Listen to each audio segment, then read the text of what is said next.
Swayam Prabha. Digital India. Educated India.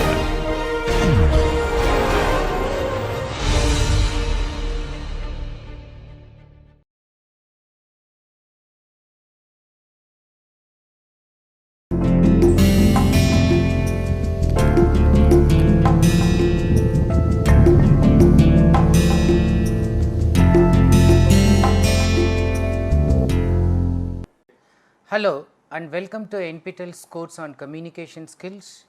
We have been discussing on Netiquette and this is module 9 lecture 2 in continuation with the previous lecture on Netiquette.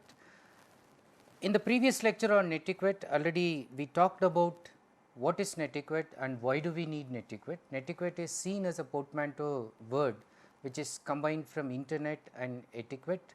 So, it implied the kind of norms, the regulatory behavior, the socially acceptable norms which are required for communicating in a professional or even in a personal level using the internet, the cyberspace for effective communication. Now, in the previous lecture I also talked about some of the basic norms, though simple but absolutely necessary in using internet for communication in general and using email for communication in particular. Now, in this lecture you will learn and understand some more norms of Netiquette, and as I said, although these are simple norms, they are nonetheless the most basic ones. Now, in continuation with the aspect of subject lines that I talked about before, I said subject lines are absolutely necessary. Even while replying, subject lines are necessary. So, respect reply, avoid re.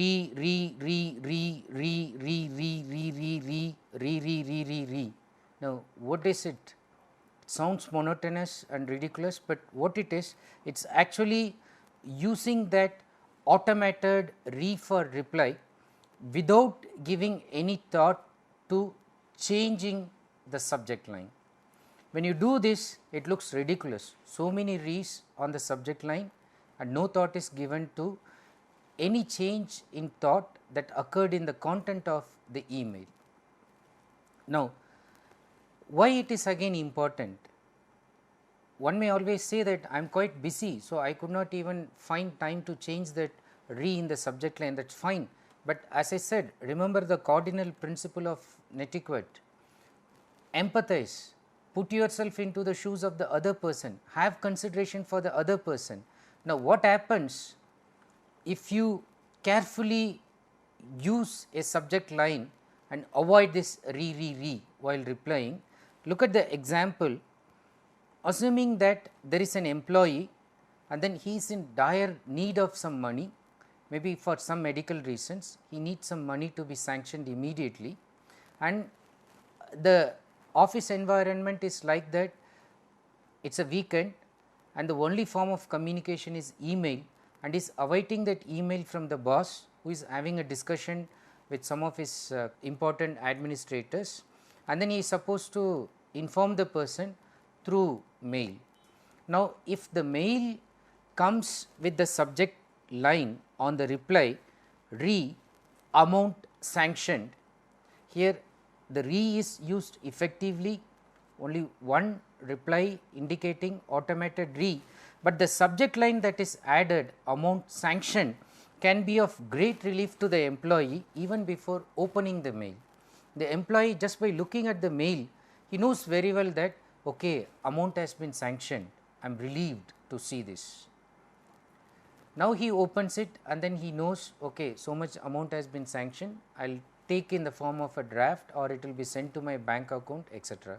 But at the outset, indicating something very positive is useful, especially if you are going to give consideration for the other person's feelings. Conversely, using an old mail for the sake of address, but not changing the subject matter. So, most of the people what they will do, although in the email there are options for saving the person's address either automatically or doing that at one's will and discretion. People do not use this function. They do not save the address of the person. What they do otherwise is, whenever they want to reply to that person, they go back to one of the previous email sent by the person and reply. Now, what happens in this case, just for the sake of address, the subject matter is not changed and then it is sent without any subject, but it uses the previous subject. Now, look at this example. As the convener of the department postgraduate committee, I received a mail from a colleague of mine with the subject matter re vending machine. Re vending machine. Now, when I look at this, I think that it is about vending machine, but then I also realized at that point of time that the vending machine discussion was over about 6 months before, and that was in a different context. Why is this person sending this? When I opened the mail, I understood that the person wanted me to forward a new postgraduate course developed by the sender, because I am the convener of that committee. Now, just because the person did not say my email ID or just thought that would reply the previous mail, but not change the subject line, it caused confusion to me, and I was wondering why one would talk about vending machine when the whole matter was discussed and finalized about 6 months before. And then I later realized that, oh, it is not about vending machine, it is about a course proposal. Now, here again you see it is very important that you are giving a course proposal and you are not even mentioning at the outset. Rather, you could have said, for instance, new course proposal on professional communication, or even a simple thing like professional communication, assuming that that is the course title. As soon as the other person sees, okay, it is a proposal for the course, and very clearly he knows it is nothing else, not about vending machine. Now, in this case what has happened, obviously my colleague has used an earlier mail in which we had shared some suggestions on vending machine. We thought of installing a vending machine in the department. So, he thought of discussing something about it in the previous email, but this time he has used it, but without changing the subject line, and doing that is rather inappropriate. And as I said, actually it is causing inconvenience to the receiver and sometimes delay in response. Now, the next now, I would say again it is a very important now, avoid typing in full capitals. Avoid typing in full capitals. Remember, I said avoid overemphasizing in the subject line using capitals. I also gave the example of the employer who always used capitals to say his message, and always he wrote in capitals urgent, respond immediately, and eventually most of his employers never responded to the email immediately. Some of them never responded at all. Now, that is about subject line. Now, I am talking about avoiding typing in full capitals inside the body, inside the email. Now, many net users think that capital letters ought to be used for emphasis. In reality, unnecessary use of capitals is considered shouting or yelling. Look at this, I am suddenly changing the font from small letters to capital letters, and see when I am just reading this, how difficult it will be for you to read along with me. Moreover, long sentences with full capital letters are difficult to comprehend, and eyes take more time to capture the message. And look at these 4 lines of full capital letters, and look at these previous 3 lines of small letters. Even just at a quick look, you will understand that the small letters are easier, pleasant to understand compared to the ones with capital letters. They become lengthy, they occupy space, they look cramped also. Now, you could see the difference just by reading the previous sentence itself. The next important now, no random CCing, do not reply all. No random CCing. CC comes from the original context in which typing was used, where CC was referring to carbon copy. Okay. Now, CC is generally understood now as a copy, probably the first copy that you are sending it to the receiver along with somebody else. Now, sometimes what people do is they do random CCing, that is, sometimes instead of pressing the reply button, they will press reply all. Now, what happens in this case? The message is initially sent to all the people in a group, but when the person is replying, his reply is only sent particularly to one person, probably that head or the manager or the convener who sent that group mail before. Now, while replying, unnecessarily this person is sending to all the persons. Now, what happens in this case? He is trying to seek attention, but then this seeking attention behavior, unwarrantedly seeking attention behavior by sending an email to all the recipients who need not receive it at all, this is considered rude, this is considered impolite from the side of the sender. This is treated bad mannered, this is considered discourteous and even uncouth, because the sender is taking for granted the time of unsolicited receivers. He is not concerned about their time, he is just thinking that let me send this, let everybody come to know of what I am communicating with my convener or chairperson. Now, even just the time it takes to identify that the mail is unwarranted from the perspective of the receiver, just to know that the mail does not pertain to me, it is a kind of communication between this person with somebody else which has nothing to do with me. Even knowing that much takes some time, and then after realizing that it is unwarranted and then thinking of deleting it, even that much time is unworthy of giving to this kind of unsolicited replies. So, habitual or inadvertent copying to many or replying should be avoided at all cost. The next now, use abbreviations discreetly. You can use abbreviations in email communication, although generally it is suggested as a norm that you avoid using abbreviations as much as possible in formal business professional communication. In email, given the nature of email which is supposed to be short and precise, one is at one level allowed to use abbreviations, but in a professional environment, when you are using abbreviations, use them discreetly. What do I mean by discretion? Use caution, give a thought even before using that abbreviation. There are acronyms where the first letters actually represent the word, like WHO, World Health Organization. Now, when you are using an abbreviation like this, you know that it is important that you indicate that by capital letters. Now, if you use small letters, this can be simply mistaken for the question, the interrogative who. So, while using abbreviations or acronyms, use the ones which are commonly known and use them in a proper manner. If you have to give capital, or small, give small, and make them universally recognizable.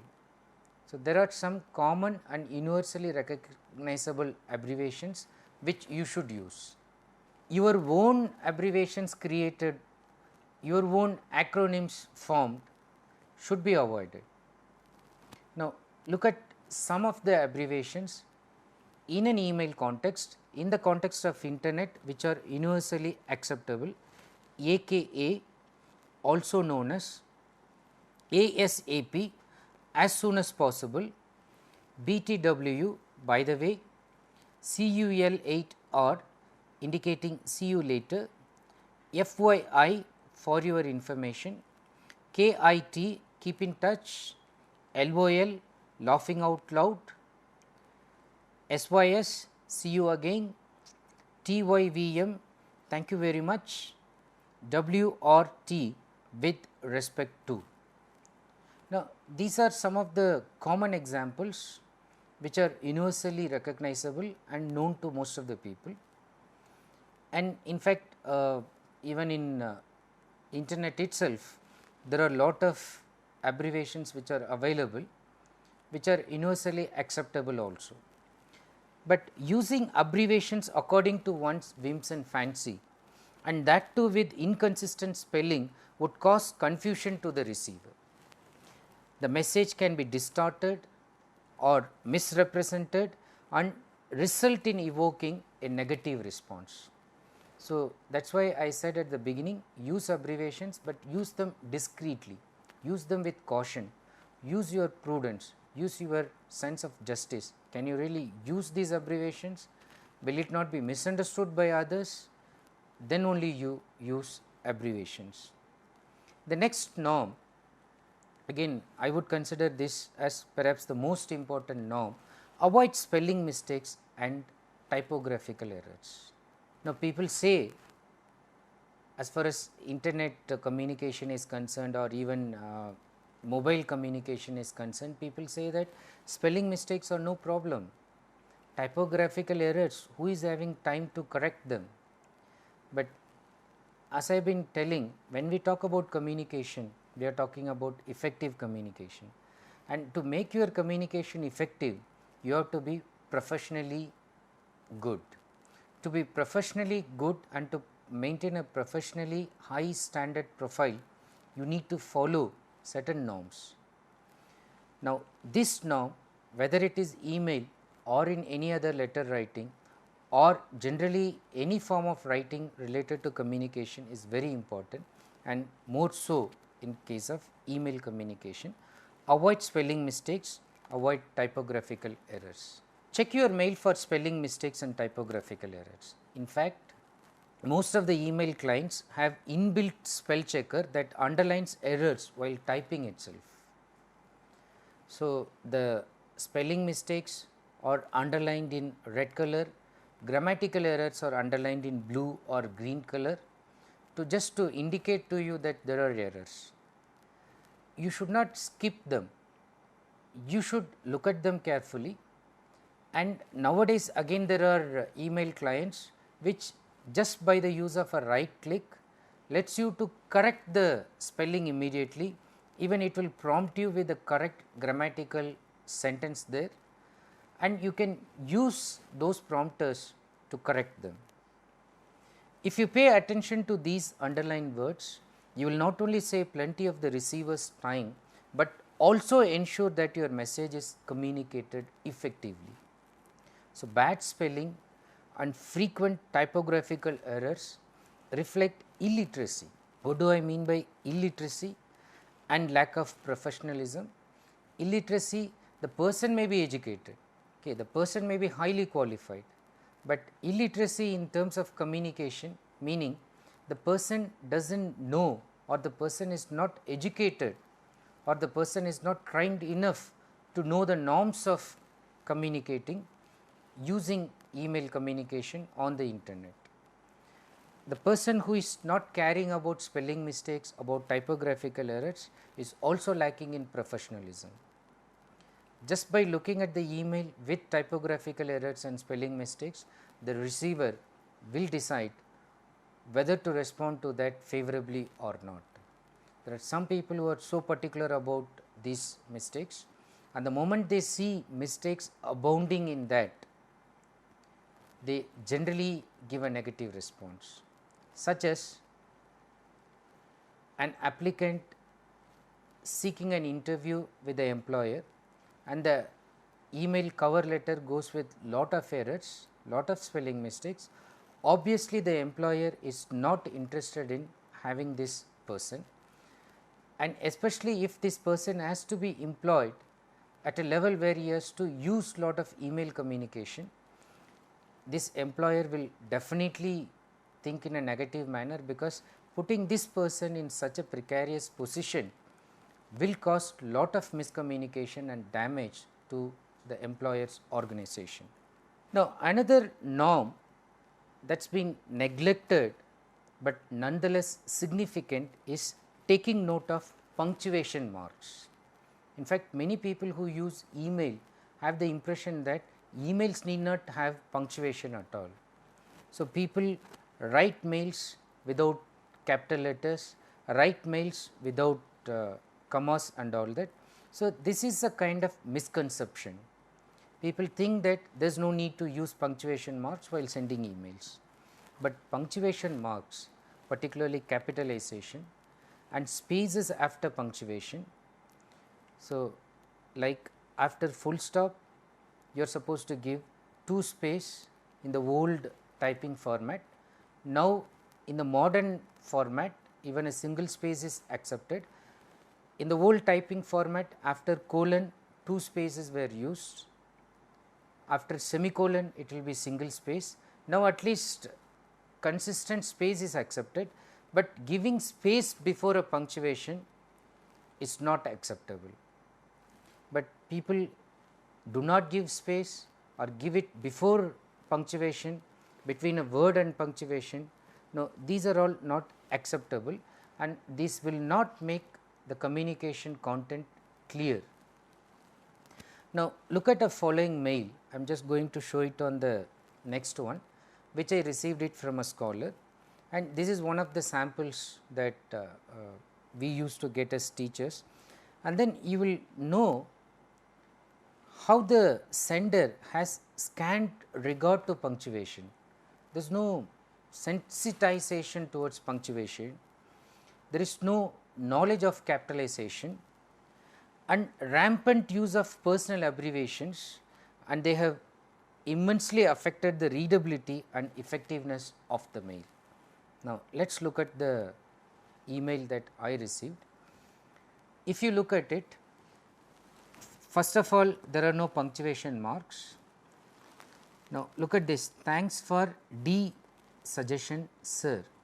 Now, D, okay, you understand it is the. Now, everybody will not understand it is the. Suggestion, sir, maybe apostrophe or S with capital, these are missing. If you, now instead of YOU, this is you.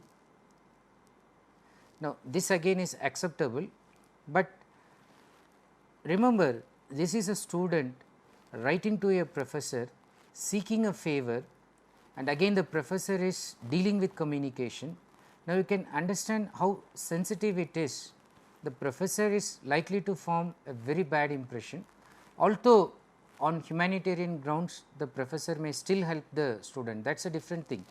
But why not the student also pays some attention to this? Now, if you can give me some suggestions, so it, there is an error, be very kind from your side, again for your abbreviation is used. Now, actually I am, but apostrophe is not there. First M, 1M, IM, apostrophe is not there to indicate that it is an abbreviation, it is a contraction of am. So, actually I am, I would even prefer a comma after actually. Actually I am PG. Now, I am a postgraduate student would be better. Now, this WD probably means with, but I have no way of understanding that it would mean with.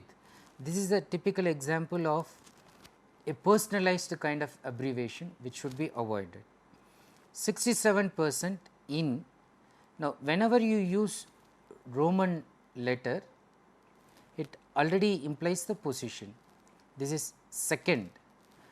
Now, adding ND, actually it reads as second ind.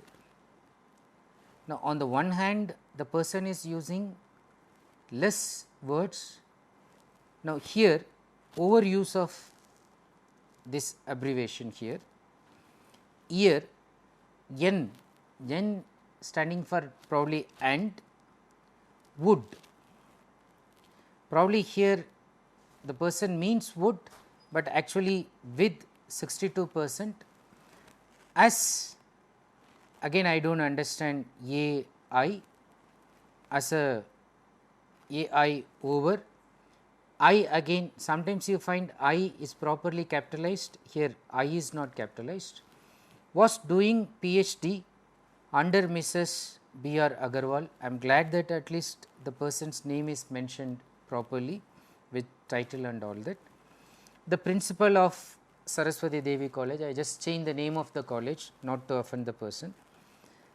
BT, now the person probably implies but, cause, because of, again D standing for the, entrance announcement in Kanpur University, again I would prefer K capital, U capital, I capital.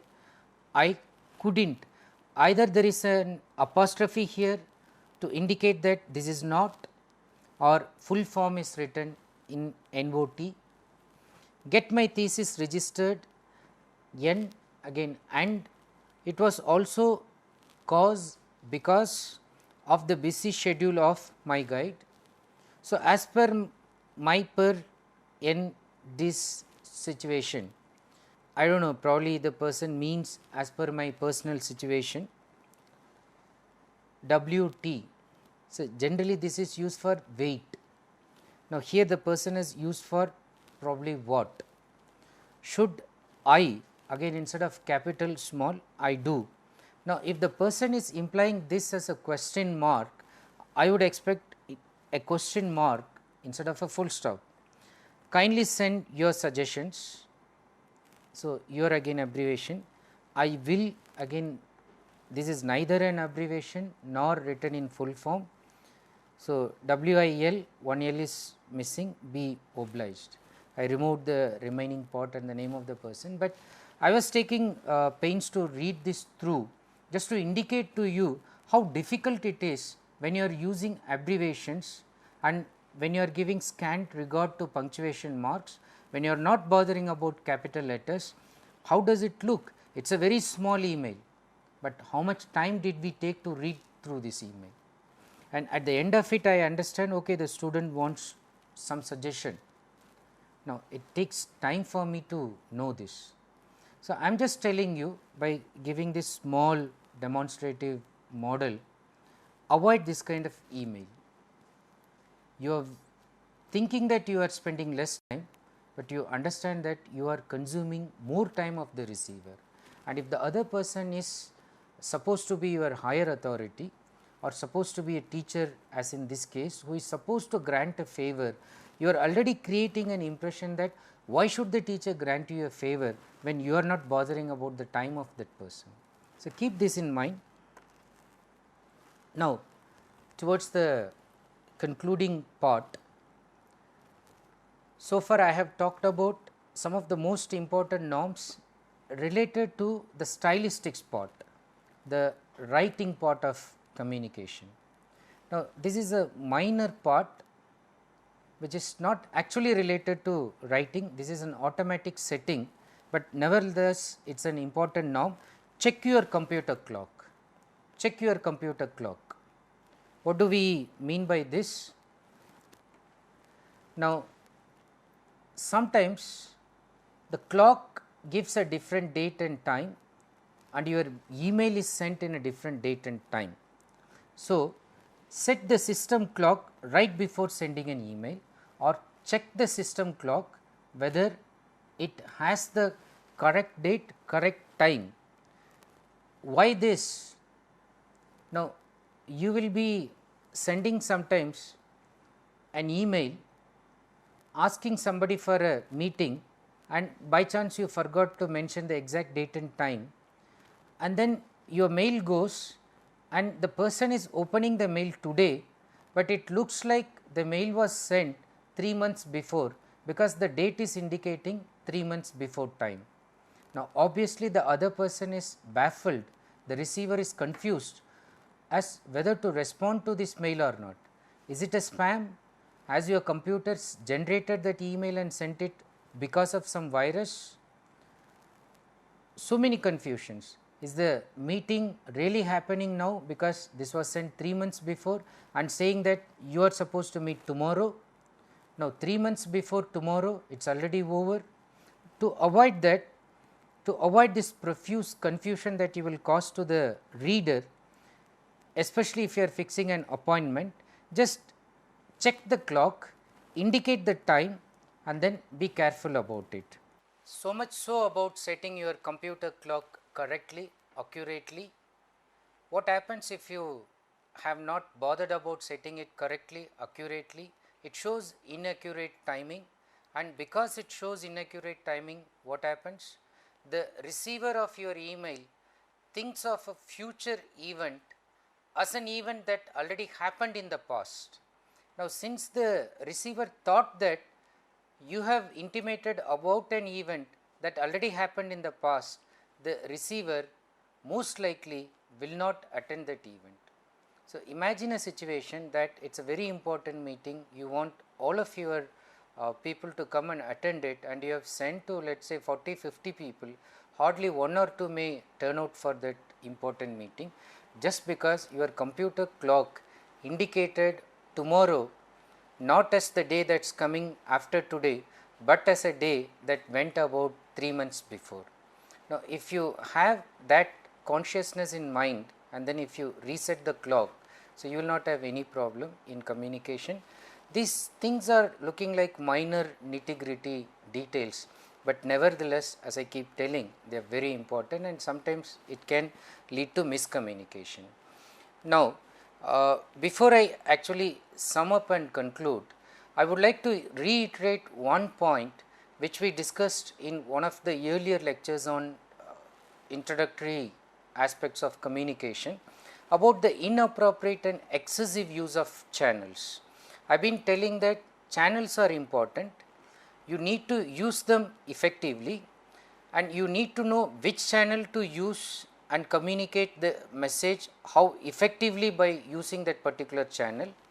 For example, if it is an emotional communication, face to face communication is better than sending an email message using internet. But conversely, these days, since we are having huge access to multi channels, what we tend to do is use as many channels as possible and then cause miscommunication. Now, just as a caution to avoid that kind of miscommunication, I will use an illustrative example to demonstrate why email or any other channel should not be used excessively. The process of communication, if you remember, simply includes the sender and then the sender is encoding some idea, information. It could be message in the written form, verbal form, non-verbal form. So, he encodes that message and sends it to the receiver, the simple process. But while doing it, he will be using various channels. It could be in the form of a memo, it could be in the form of a report, it could be in the form of using the channel like fax, it could be using another channel pager, it could be using telephone or mobile phone, it could be a PowerPoint presentation like the one I am using in my lecture, it could be just an email. Now, if you remember again, I was telling at the outset of the lectures on communication that it is very important that you use the channels effectively, but you do not overuse them. So, before we conclude our discussion on netiquette and email communication in internet, I would like to just discuss with you one illustrative example of how using email and other channels in combination with that in a very inappropriate mode. This is one illustrative story that was sent to me as a forward through again email, but then I find this quite interesting and the author of this is anonymous, not known, but still the content, the way it is presented is quite useful and relevant for our aspect of communication using email, using the internet. Now, as an illustrative example, we are focusing on email. You know very well that email is now the dominant method of communicating in business, in professional communication, like in places like IIT Kanpur, we have a kind of paperless office. All the communication is done through email exchange. we do not have to sign, and even the email is considered as authentic when it is sent through the institute email ID of the concerned person.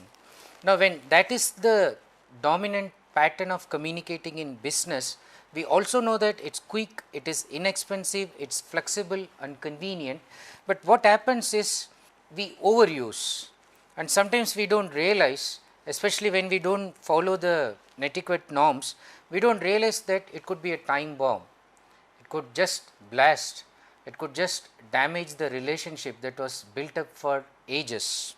So, you have to use it with care. Now, as I said, just as an example, while welcoming you to the era of communication without limits, let us look at this illustrative example. Hello Bob, did you review the contract I sent you? There is a communication between two persons. So, he says it is finished, and then he says he will send by email. Stop.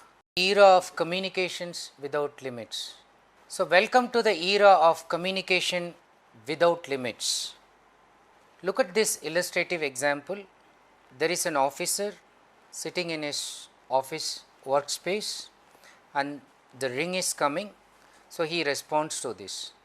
Now, the ring is indicating a channel, the ring is coming from telephone. Now, telephone is now used as a channel for communication. Remember, I am just going to demonstrate to you the inappropriate and overuse of excessive channels. Now, first telephone is used, let us see how the person is responding. So, probably the other person is another boss talking to this person who is boss of another company. So, but they are quite friends probably. So, he says, hello Bob. The other person is asking, did you review the contract I sent you? Now, if you look at the communication aspect here, the first use of the channel, there is no problem, telephone, both are using telephone, up to here there is no problem, it is even looking appropriate, the communication has take place. Did you review the contract I sent you? The other person says probably finished. So, up to here absolutely no problem, he says, so it is finished, you will send it to me by email. Now, shifting from one channel to another channel, from telephone, now he is suggesting that he should send it through email.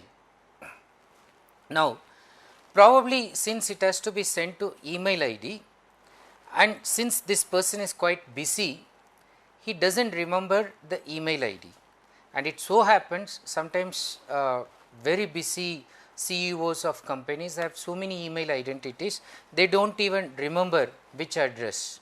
So, in this case he says you will send it to me by email, and the other person says my email address, frankly I do not remember it.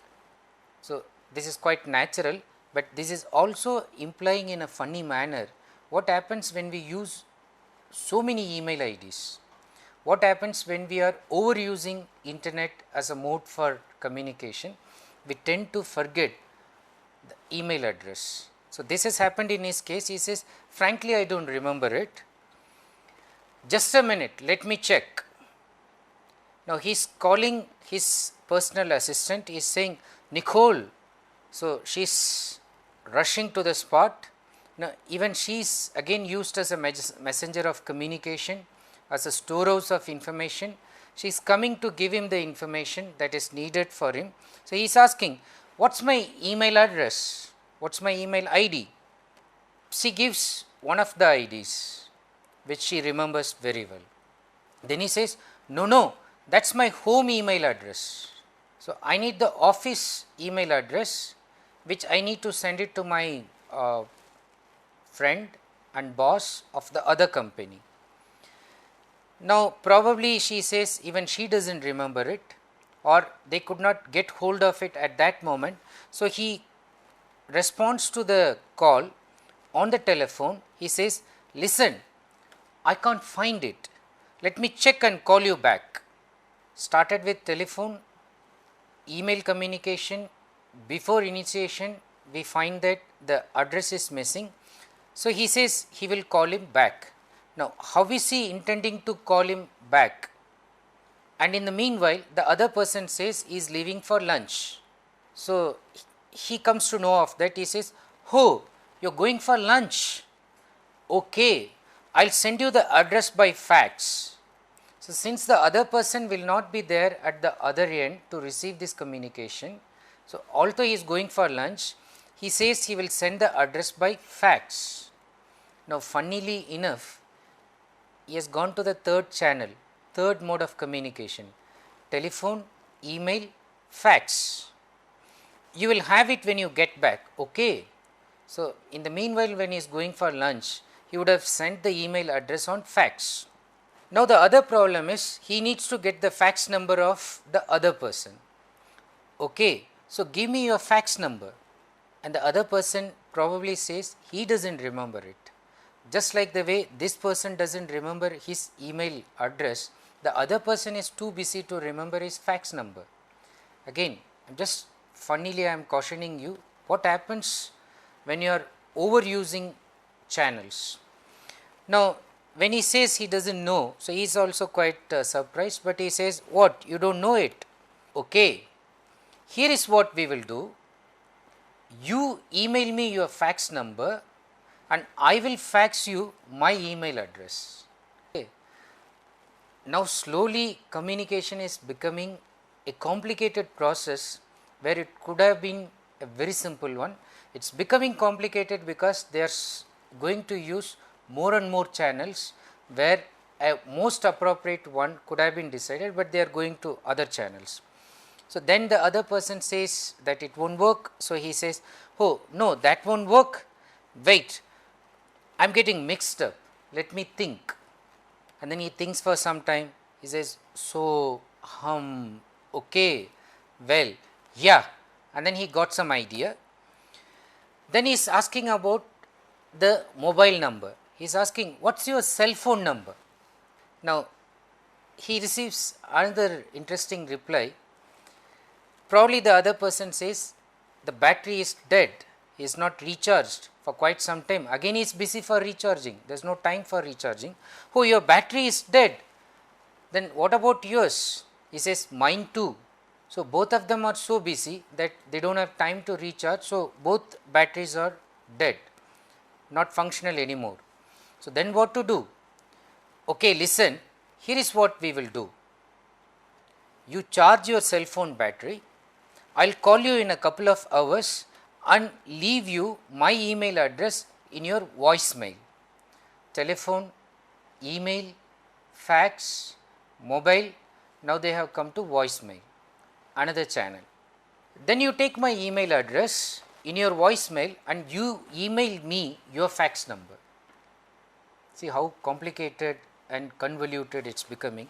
Then I can fax you my email address. That is plan A. Now, for plan B. So, they are professionals. So, they always have plan A and plan B. So, plan A is like this. Plan B, I send myself an email to see what my email address is and then I record a message for you in my voicemail. This just like most of us who have 2-3 mobiles and we do not even remember the mobile number of one of the mobiles when somebody is asking us immediately. So, we probably say that I will send this message from this mobile to the other one and then I will come to know the number. Okay.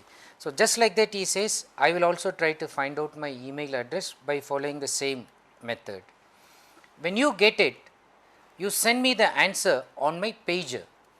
Now, pager is another channel, another mode. Now, they are moving from one to another, again overusing all of them. So, he says, so then I will send you a fax with my email address. Complicated? No, it is not at all complicated. We just need a bit of coordination and luck. But most of the times in a communication element, one cannot just rely on luck. People may be willing to coordinate, but then because of certain complexities involved, you cannot rely on luck, you have to be very careful in terms of communication. There is also a third possibility like plan C, that is much simpler. Plan C, you send me the contract directly by express messenger. Express messenger is what commonly we call as courier. So, he is suggesting that you send it through a courier service. Now, this is another mode of communication: telephone, email, fax, pager, voicemail, and now they have gone to courier. Yeah, it is the best plan strategically speaking. But actually, I have a small question. What was I supposed to send you by email? Now, so much discussion and finally, the actual content is missed. What was I supposed to send you by email? Was it my email address, my fax number, my cell number, pager, telephone? What was it? He is not able to recollect. The other person also, who is so busy, he says, oh, I do not remember either.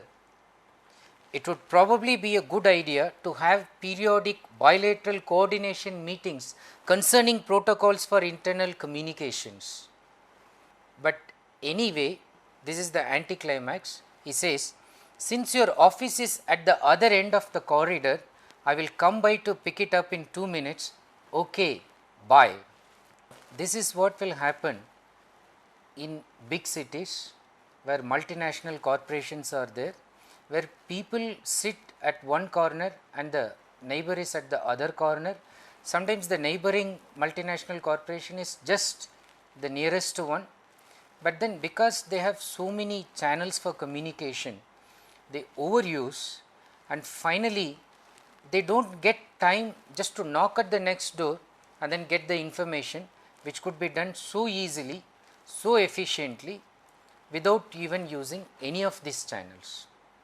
Now, when I am saying that we should use the channel, I mean to say we should use it effectively, and when we can do away with these channels, email, phone, mobile, and when we can go to somebody personally and can get the information, and when we can convey the message effectively, that is the one that is to be most desired.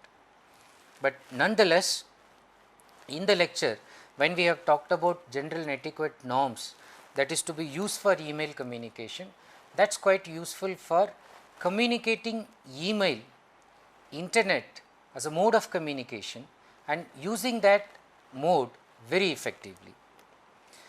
Now, the moral of this illustrative story is that thanks to technology, we can now waste time with an efficiency until now unimaginable, all in the name of saving time. So, email is used for saving time as against snail mail. So, the conventional postal mail is called as snail mail because figuratively it looks like it is moving like a snail, and email is just reaching very fast.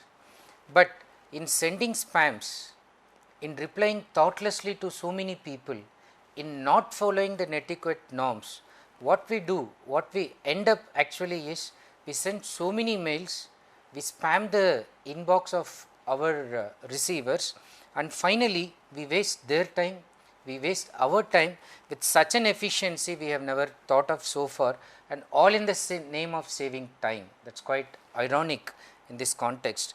So, just as a concluding point, once again recollecting the netiquette norms that we have discussed just before this illustrative story, you should understand why you should use first of all email communication, and there is no doubt that email has its own effectiveness, and if you follow the norms that have been discussed so far, the norms could generate a high level of professionalism. You will be known for your professional way of sending emails. Much more than that, not only professionalism but also likability. What do I mean by likability? You will be liked for the emails will be liked for the nature, for the content, for the sensible nature in which you have sent the subject, etc. And the result, it will get you favorable responses. Often people wonder, why is it when Mr. X is sending an email, he is always getting favorable responses, and why is it when Mr. Y is sending it, he is always getting negative responses? The reason is a matter of following the norms, netiquette norms effectively, and not following them at all. I am not saying that Mr. X may be a very well trained person and is very thorough and is using all the norms.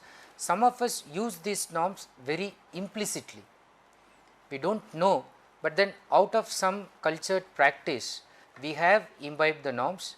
Maybe we learnt how to write a letter efficiently, and even from those memories of writing a good letter, we are also writing email in an effective manner.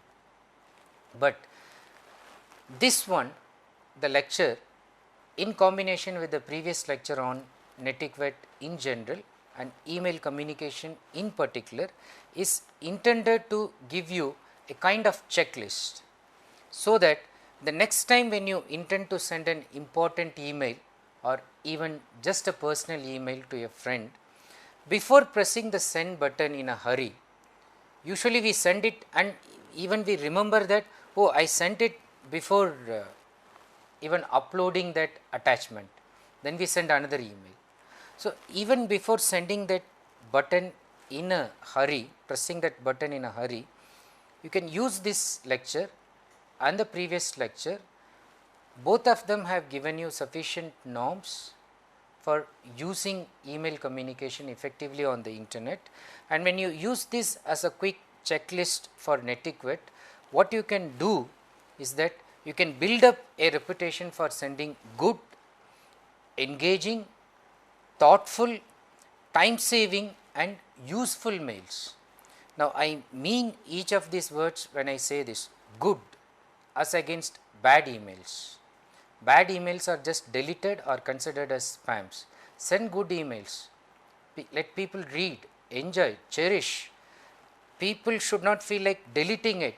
Maybe for some reason, the way you have written, the choice of words, the concern that is shown, the sensibility that it's carrying, engaging, it's not boring, it's engaging because it's focused, it's to the point, it's thoughtful, it's thought of the subject line, some time is spent in revising the draft, the body of the email, time saving. The subject line itself has indicated very clearly to the receiver what the email is about. The receiver can decide whether to get into the details or just to delete it or to read it at a later stage. Time saving. No inadvertent reply is sent to the person who need not receive that mail at all. That is how it becomes time saving. And useful mails. Always remember, whether it is a personal one or a professional one, do not send useless mails. Even if it is going to be a forward, do not just forward just like that. So, give a thought, see whether that forward will be really of some use to the receiver, and then only you should send it. Hopefully, these tips, these suggestions in the form of norms will help you in sending email very effectively next time when you are going and sitting before your computer, and if you give a thought to these norms before touching that send button. So, overall, combining the previous lecture as well as this lecture, you learnt and hopefully you have understood the definition of netiquette. As I said, it is a combination of two words, internet and etiquette. So, the basic socially acceptable, culturally permissible norms and professionally parliamentary usage of certain words will contribute to netiquette in terms of definition. The need for netiquette, I said, in terms of effectiveness, you need to be a professional to use this one, otherwise this can result as a time bomb, it can mar the relationship that has been built up for years, it can destroy the goodwill of a company that has been built up for generations. And then we discussed some of the basic netiquette norms. They are basic, they are simple, but nevertheless they are very, very useful.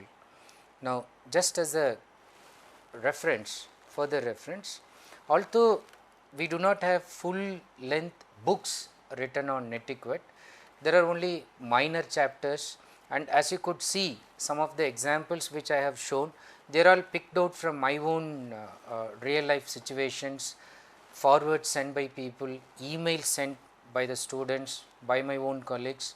So, one has to use one's discretion and carefully analyze these emails. So, since there are no particular book, there are some interesting sites which also give you some general netiquette norms and generally talk about netiquette. There is one network etiquette, and then there is also a site where the rules are generally discussed. So, given the lecture background, if you need more information, you can go to these references. They will also give you some more tips, and thank you so much for attending to this lecture. Thank you.